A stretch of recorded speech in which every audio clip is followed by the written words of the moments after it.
This is Maribeth Stitt. I'm the program director for the dental hygiene program here at Lone Star College, Kingwood. I've been with the college for 10 years and started the program with its first class that started in 2004. We've graduated 7 classes with a 100% pass rate on all of our board exams. So it's an exciting time at Lone Star College, Kingwood. I'm going to talk to you today about information for the dental hygiene program. The first thing that you need to know is that this program is accredited by the Commission on Dental Accreditation and has been granted the accreditation status of approval without reporting requirements.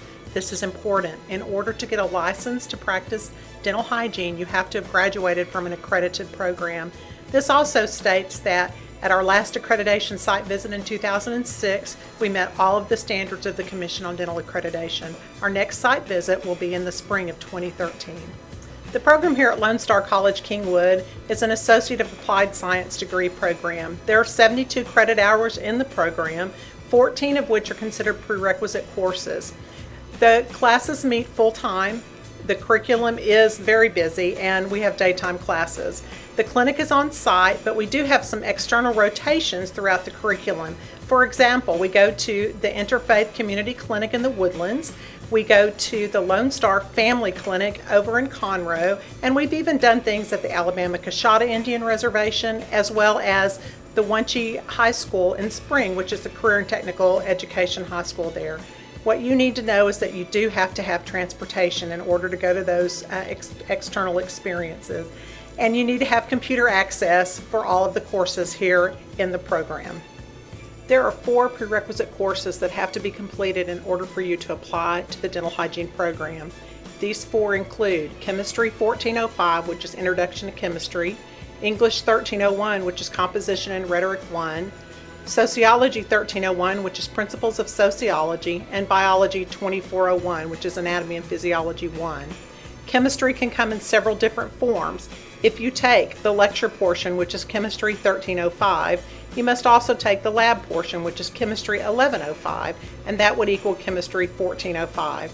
Several will have taken General Chemistry, which is Chemistry 1411, and it will also be considered an equivalent to the Chemistry 1405. Your Composition and Rhetoric course is your regular first semester English composition course, but be careful because your Anatomy and Physiology course is a next level higher. It's not just general biology. Now, to be considered for the admission for the fall of the year after you apply, you have to complete these by December the 31st. Be careful if you take a winter mini course. It must be completed by December 31st in order to count in the admissions process for the next year. For those of you that have taken your Anatomy and Physiology courses more than 5 years ago, please note Anatomy and Physiology 1, which is Biology 2401, is the only prerequisite course. So for this course, if it's more than 5 years old, you have to do one of 3 things. You can either repeat the course, you can take Biology 2404 to refresh it, or through the continuing education program at the college, you can take what's called an Anatomy and Physiology refresher course. Biology 2402, Anatomy and Physiology 2, and Biology 2420, Medical Microbiology, would fall under the same thing. They are not prerequisites to apply to the program, though. You can also take the rest of the general education courses that are found in our dental hygiene curriculum prior to entering dental hygiene school. The good reason to do this is it will make you more competitive in the entrance process, as well as get those courses completed and finished. The dental hygiene curriculum itself is very full-time without adding these courses.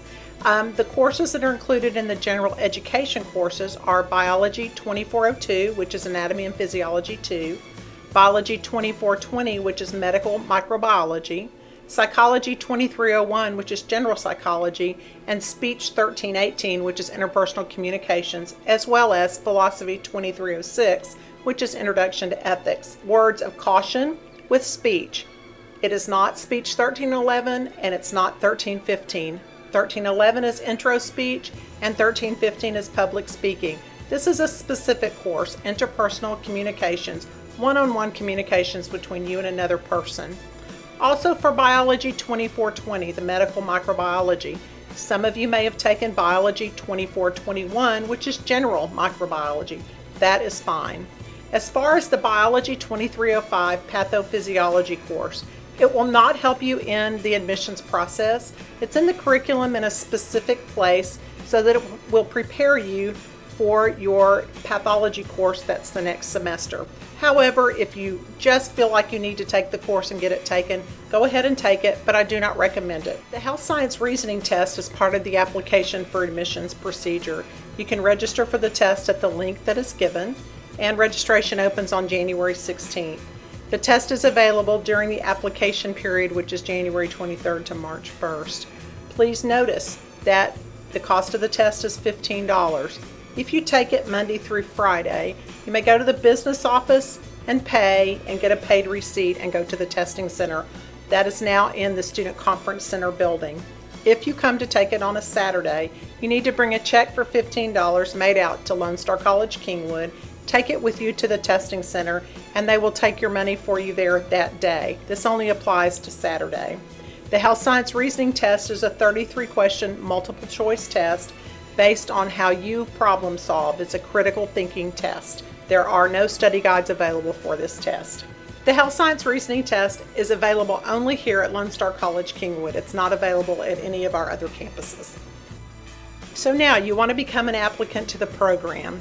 The first thing that you have to do if you are not currently a student in the Lone Star College system is go to lonestar.edu and apply to be a student in the system. This does not commit you to be a student in the Lone Star College system. This gives you a student number and an account here with the college. The next thing you need to do is submit all your official transcripts from any colleges or universities outside of the Lone Star College system. Please have them sent to Lone Star College Kingwood. The next thing you'll need to do is declare dental hygiene as your major for the year of your application to the program. You will need to do this through Student Services or through Nicole Califf, my assistant, in our office in the Health and Science Building, room 118. The next thing, and probably one of the most important things, is that you have to meet the Lone Star College System Student Success Initiative requirements, or SSI. This means that you have to be at college level in reading and writing, and that you have to be eligible for Math 0310, which is one level under college algebra. So you could look at it this way. You have to complete Math 0308 or higher in order to meet SSI status. If you have questions about that, you will need to see an advisor or counselor at any Lone Star College System campus. The application period for the dental hygiene program begins January 23rd and ends on March the 1st. Applications must be turned in no later than 5 o'clock on March the 1st. Go to the online application at lonestar.edu and go to the dental hygiene website. Once you complete the application, we ask that you print it and you sign it along with the score sheet and bring both of those or mail both of those to Nicole Califf in the healthcare office, which is in the Health and Science Building, room 118. Let's move on to applicant scoring. That's always the biggest question. How am I going to get into this program? Let's look at the scoring chart for admissions. There are 3 sections on this chart. The first section deals with the prerequisite courses and the GPA accumulated in those courses. It doesn't look at anything you've done before, it just looks at the 4 prerequisite courses.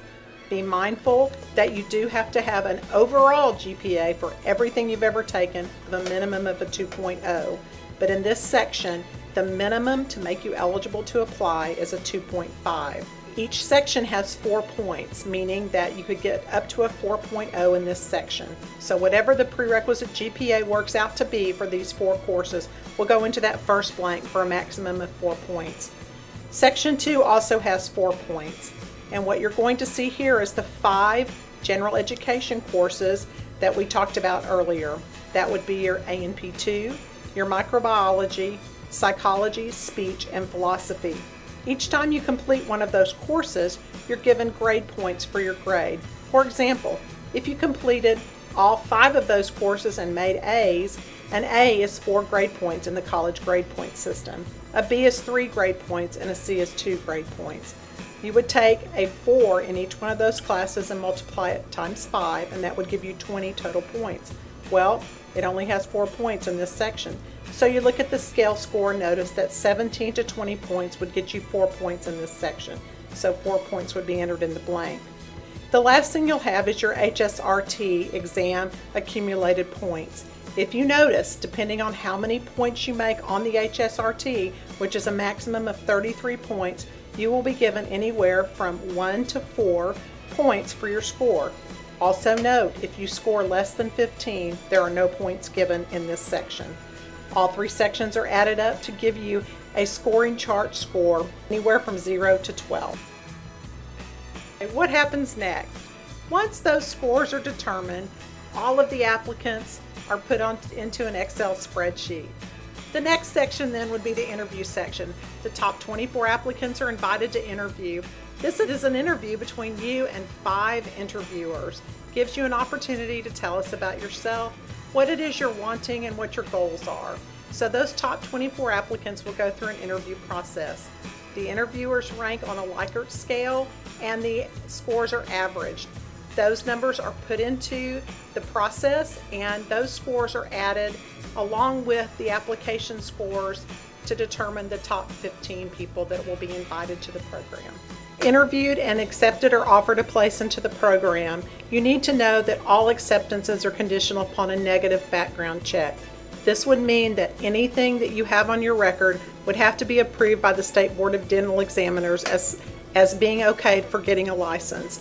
At the current time, we do not do any drug screenings, but you need to know that you're subject to a drug testing if at any time on the campus or in an external rotation site it is deemed that you could possibly be on a drug or alcohol.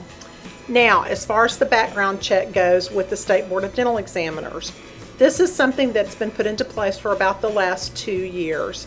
The State Board now will give you a letter stating that you are eligible or ineligible to be licensed as a dental hygiene practitioner based on your background check. The information is available at the link below to the Texas State Board of Dental Examiners. You can go to their website. If you have any questions, please do not hesitate to contact me at my email. Okay, let's talk about the immunizations that are required for the program. These are immunizations that are required by the State Department of Health for the state of Texas. They're not part of the college requirements. However, we have to follow the State Department of Health rules and regulations. All of these immunizations must be complete prior to the first day of entering the dental hygiene program. If you notice on the form, the first thing on the form is MMR. That's your measles, mumps, rubella. It does give you an opportunity to write in your dates of testing, or not testing, but your dates of immunization. If you don't have those, then you can go through and have a titer done, and the titer will tell you if you have the antibodies. The second thing under there is varicella. This is chickenpox. If you have the dates that you had chickenpox, those can be entered there. If you've not had the vaccine, you will have to have a titer showing that you have the antibodies to varicella. The next thing on the form is Tdap. That's your adult tetanus, diphtheria, and pertussis. You have to have one of those in the last 2 years, or at least be up to date through your physician. You are required to have a negative TB test in the last 12 months. And if you're under the age of 30 and new to Lone Star College Kingwood, you have to have the meningitis vaccine. Also, hepatitis B vaccine. This one is a 3 immunization series that takes about 6 months to complete. Many of you will have had this with your childhood shots, but if you've not had this, it's imperative to get this started, as if you started it in January, you wouldn't be through until July. So if you're wanting to go into any type of healthcare program, all of these things are going to be part of going into a healthcare program. Before we get to the end and talk about costs and any other questions that you might even be thinking now, we need to cover one other thing: the policies and procedures relating to individuals with bloodborne infectious diseases. If you click on the link and open up this document, you can read all of the information about how the college treats people that have infectious disease, and there's a lot of information. In a nutshell, let me tell you, the policies and procedures say that we will not discriminate against you if you have an infectious disease. They also say that we will not discriminate against a patient that comes into the clinic. You cannot refuse to treat a patient just because they have an infectious disease. There are also other policies relating to this, and you can read all of that information. And again, if you have questions, please do not hesitate to email me those questions. Let's talk about cost for the program. The good news is it's remained constant almost since the beginning. And while I have a total approximate cost of $11,000, we're still staying closer to $10,000. In the first year, the very first semester is the most expensive semester you'll have. In that semester, you will buy books, and several of the books will be books that you use for the entire 2 years that you're here. Your instruments will be the instruments that you use for the entire 2 years that you're here. So you need to plan about $5,000 for the first semester. Second semester is great because it's tuition and a couple of books. The same thing happens in the summertime because we have one clinical course. So your $6,500, at least $5,000 of it is taken up in the fall semester. We work very hard to keep costs constant for you. We do state bids for instruments and clinic supplies, which have really helped to keep the costs down. In the second year, the biggest expense that you'll face in the second year is your board exam fees. Of the $4,500 approximate cost, the Western Regional Examining Board is $1,250. Your national board is $400. And that's at today's prices. That's probably going to change even more over the next few years. So there's just a couple of books that you have to buy in the fall of your second year as well as the spring. But just remember, it's those board costs that make it the most expensive. Probably the most important thing you need to know is financial aid is available, but is limited to circumstances such as if you have a previous bachelor's degree, you do not qualify for federal financial aid. These are questions that people have and very individual to you all. For information, you'll just need to contact the financial aid department here at the college. If you need more information or have questions about the program, please feel free to contact Nicole Califf, my assistant. She's well versed in the program. She can answer your questions. If she cannot answer them, she will find me and get answers for you and call you back. Her phone number is 281-312-1708. If you would prefer that I answer your question, you can contact me at my email address, maribeth.w.stitt@lonestar.edu.